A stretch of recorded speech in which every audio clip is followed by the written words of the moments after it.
Stove broke. Don't know why.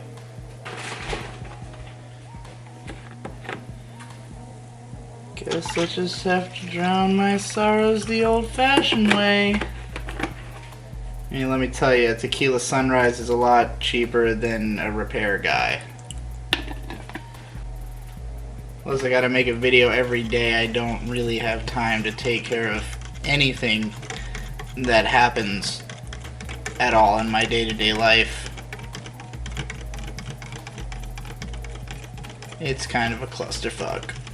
Alcohol is great. It can change your mind. And if you're in a situation where nothing else can do that, it's a convenient escape. I could go to the gym, take a shower, have a walk or a nap, listen to something, be with someone, anything really besides sitting in silence, and my mind won't be the same. But let's be reasonable. There's not always time in the day, and you can't always do whatever you want. Sometimes you have to make a video every day because you made a stupid bet so you'd have an excuse to EKG your channel and your head just isn't in the right place. There's nowhere to run and nowhere to hide, so if your regular brain can't do it, maybe your vodka brain can. That's the most pared down, simplistic, and circumstantially extreme justification I can give, but the number of complex reasons you could have for turning to drink are countless, and it's not always so justifiable nor so dramatic, but the point is that we need it, because we can't always handle just being ourselves. Maybe we have something to forget. Maybe we just aren't comfortable in our skin. Maybe we're just not that interesting. Alcohol in The Night is Short Walk On Girl is metaphorically used to push past everything. It's a supplication for anything which ails, and the raven-haired maiden, whom I shall henceforth refer to as Hanakana, is obsessed with it, because she herself is empty. With no preferences, no hang-ups, no real personality, all she wants is to indulge in whatever everyone else has. She wants to collect the traumas, stories, adventures, alcohol-driven ideas, and madness of the world and be impartially, utterly fascinated with it. And because she has nothing to run from, no end goal of drunkenness which is enough to set herself aside, she can just consume indefinitely. The night, transparently, is just life,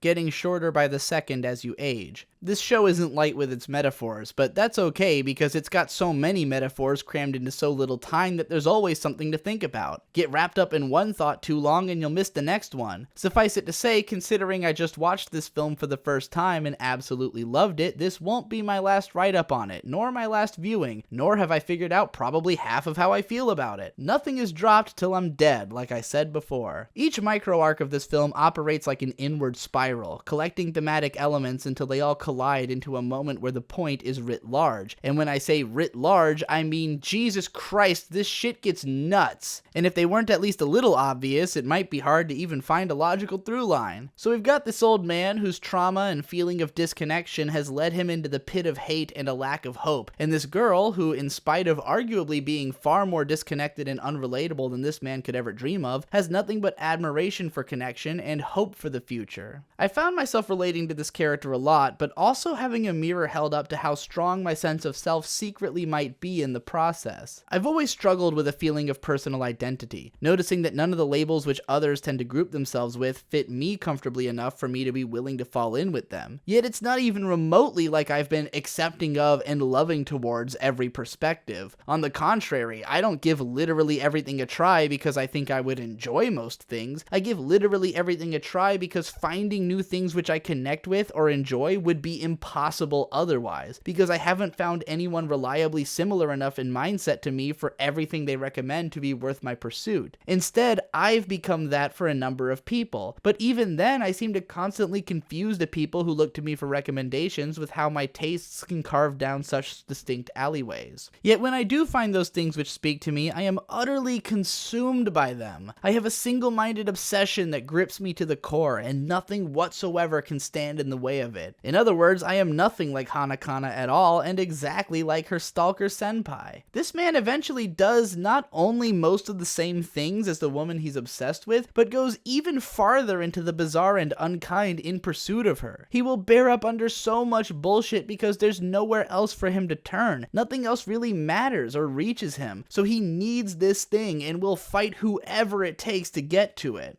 Along the way, he observes how others make their decisions out of convenience or cowardice, how it's easy to obsessively chase something which you made up in your own mind and has nothing to do with reality. The Underwear Don pretends to be single-mindedly devoted, but all he cares about is idealism. When presented with reality, he settles for less in cowardice. What Senpai loves is not an illusion. It doesn't even have rationale. He has no idea why he even likes it, but the fact that he does has shut out everything else. It is important to this film that you are reminded no man is an island. It's all a rich tapestry. Why will otaku like me become so obsessed with the metatextual elements of the medium? Because it's a constant reminder that it's impossible for us to be completely alone. At the bottom of our core is the same basic needs as every other human. A singular beam of light being refracted through a prism casting 7 billion brilliant colors, and we're all trying to define our own place on the spectrum. You might feel like a color never seen before, and you are. We all are. But that doesn't mean there isn't another color which you blend with just right to produce the next one. You can run around seeing everyone and taking in the sights, but it doesn't last. There is nothing more admirable about burning out young in a brilliant burst than there is about aging and fading away. 80 isn't that much larger of a number than 20 when your species has existed for millions of years. If you can form an even stronger connection and be fulfilled in that, you'll certainly have an easier time enjoying what's left. And that's all I've got for now. Life is definitely too short to waste it all on working. Always work smart, never work hard. And remember that working smart means enjoying yourself. You aren't immortal and the clock is ticking. Do or die,